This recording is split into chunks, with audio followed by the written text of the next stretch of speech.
wabarakatuh. Saya Muhammad Fuad Ismail, dari Ekonomi Syariah, kelas G semester 4. Di sini saya akan menjelaskan UAS tentang materi model ekonometrika. Di dalam presentasi ini saya membahas tentang adanya pengertian model ekonometrika, komponen model ekonometrika, jenis model ekonometrika, membuat model ekonometrika, dan cara mencari referensi model ekonometrika. Pertama-tama kita mulai dari pengertian model ekonometrika dulu. Pengertian model ekonometrika adalah model dalam ekonometrika merupakan representasi dari teori ekonomi yang disajikan dalam bentuk matematika dan statistika. Model ini digunakan untuk menggambarkan hubungan antara variabel-variabel ekonomi seperti konsumsi, penghasilan, dan harga.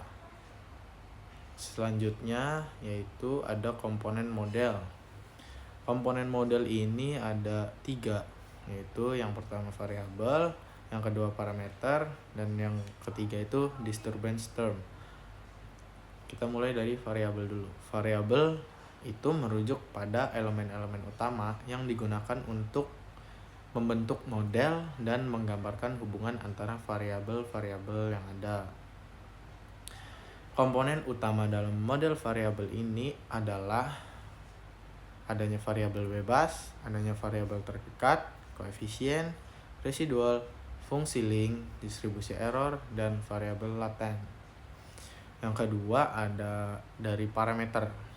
Parameter ini merujuk kepada elemen-elemen atau parameter yang membentuk dan mempengaruhi model matematika ataupun statistika.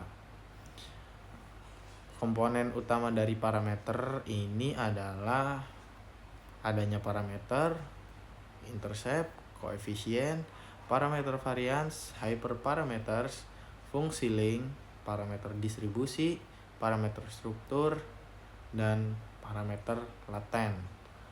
Nah, yang terakhir ini ada komponen model disturbance term yang dikenal juga sebagai error term atau residual. Disturbance term ini merujuk kepada bagian dari model statistik atau ekonometrik yang menangkap variasi dalam data yang tidak dapat dijelaskan oleh variabel bebas dalam model.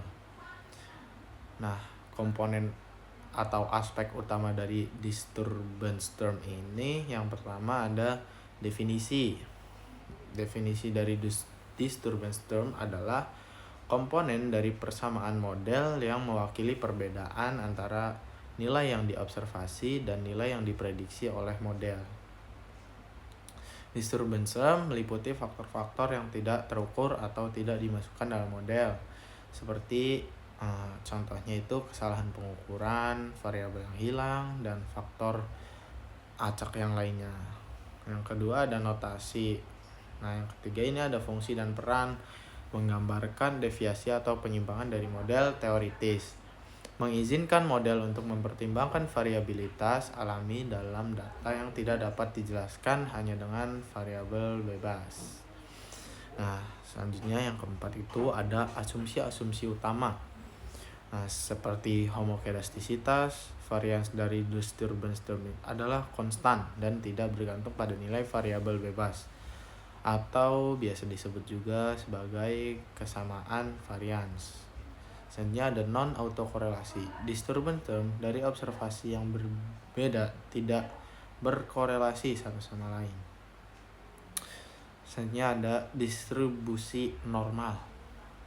Dalam banyak model, distribusi normal diasumsikan bahwa disturbance term terdistribusi secara normal, terutama dalam konteks inferensi statistik. Nah, yang terakhir ini ada aspek peran dalam estimasi. Disturbance term memainkan peran penting dalam estimasi parameter model. Contohnya dalam metode least squares, estimasi parameter dilakukan dengan meminimalkan jumlah kuadrat dari disturbance term. Selanjutnya adalah jenis model ekonometrika. Itu ada 5. Yang pertama, model ekonomika makro adalah model yang digunakan untuk menganalisis data ekonomi pada tingkat agregat seperti negara atau wilayah. Yang kedua, model ekonometrika mikro.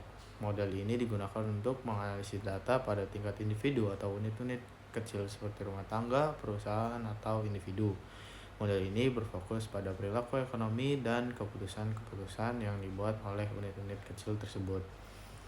Yang ketiga, ada model data panel. Model ini adalah jenis model ekonometrika yang menggunakan data panel untuk menganalisis hubungan antara variabel. Data panel itu kombinasi dari data time series dan data cross-sectional, di mana data yang sama diamati berulang kali selama periode waktu tertentu. Yang keempat, ada model time series. Jenis ini model yang digunakan untuk menganalisis data yang dikumpulkan atau diobservasi secara berurutan dari waktu ke waktu. Tujuan utamanya adalah untuk memahami struktur data dan membuat prediksi masa depan berdasarkan pola yang ditemukan dalam data historis. Data time series juga dapat mencakup berbagai bidang seperti ekonomi, keuangan, meteorologi, dan lain-lain. Yang terakhir, yang kelima, itu ada model cross-section. Dalam konteks rekayasa atau desain, biasanya mengacu pada gambaran atau representasi 2 dimensi dari objek 3 dimensi yang diiris oleh sebuah bidang. Gambar ini memperlihatkan detail internal struktur objek pada titik irisan tersebut sehingga memudahkan analisis atau desain lebih lanjut. Selanjutnya, ada cara membuat model ekonometrika. Yang pertama itu mengacu pada teori. Yang kedua, mempelajari berbagai studi empiris yang relevan. Yang ketiga, menggunakan data yang valid. Yang keempat, konsisten dengan teori. Yang kelima, keterkaitan antar variabel. Yang keenam, parameter bersifat konstan. Nah, yang terakhir ini yang ketujuh, memiliki nilai parameter lebih baik banding yang lainnya. Sub terakhir dari materi pembahasan model ekonometrika ini ada cara mencari referensi dukungan untuk model. Ini ada 5 cara ya. Yang pertama itu mesin pencari akademik, yang kedua database jurnal, yang ketiga konferensi akademik, yang keempat buku dan monograf, dan yang terakhir ini yang kelima ada situs web dan repositori. Cukup sekian pemaparan materi dari saya tentang model ekonometrika. Kurang lebihnya mohon maaf jika saya ada kesalahan kata atau keterbataan dalam menjelaskan. Wassalamualaikum warahmatullahi wabarakatuh.